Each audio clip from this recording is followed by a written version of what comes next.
क्या आपको याद है वो दिन जब आप अपने पापा मम्मी से कहते थे सिर्फ 2 मिनट बात करनी है, 10 रुपए का रिचार्ज करवा दो?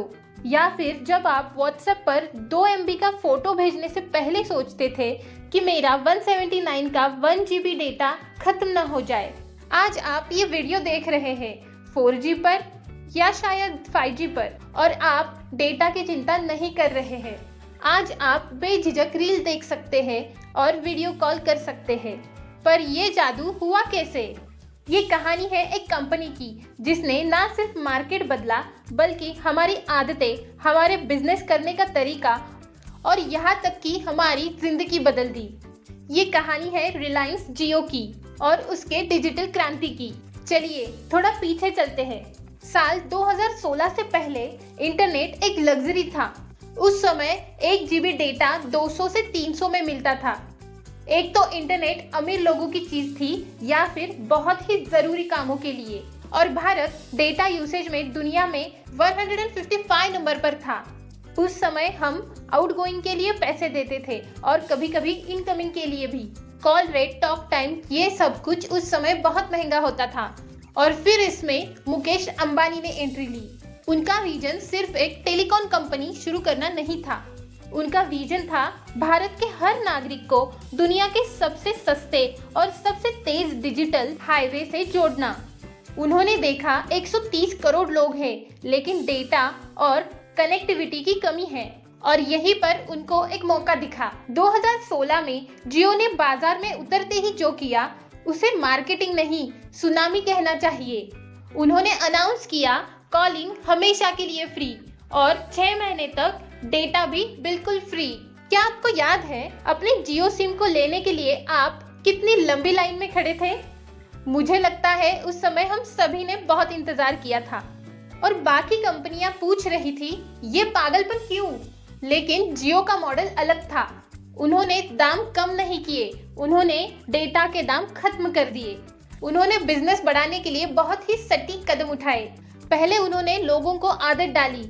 उन्हें पता था जब लोगों को मुफ्त में 4G डेटा मिल जाएगा तो वो 2G या 3G पर वापस नहीं जाएंगे।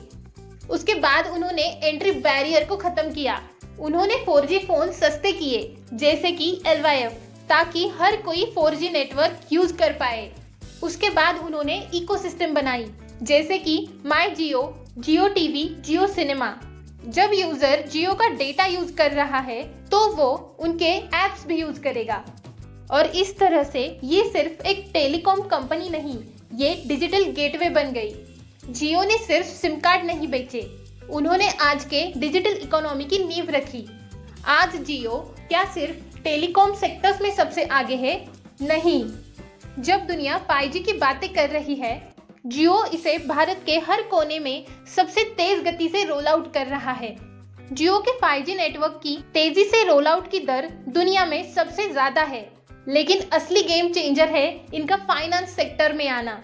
जियो अब जियो फाइनेंशियल सर्विसेज JFS के जरिए हमारे फाइनेंसेस को मैनेज करने आ रहा है। इनका लक्ष्य क्या है? जैसे 2016 में इन्होंने डेटा को हर किसी के पहुंच में ला दिया था, वैसे ही अब ये फाइनेंशियल प्रोडक्ट्स को लोकतांत्रिक बनाने वाले हैं। और सबसे बड़ा ट्विस्ट तो ये है कि JFS सिर्फ लोन नहीं देगा, बल्कि ये ब्लैक रॉक जैसे दुनिया के सबसे बड़े इन्वेस्टमेंट कंपनी के साथ मिलकर म्यूचुअल फंड सेक्टर में भी आ रहा है।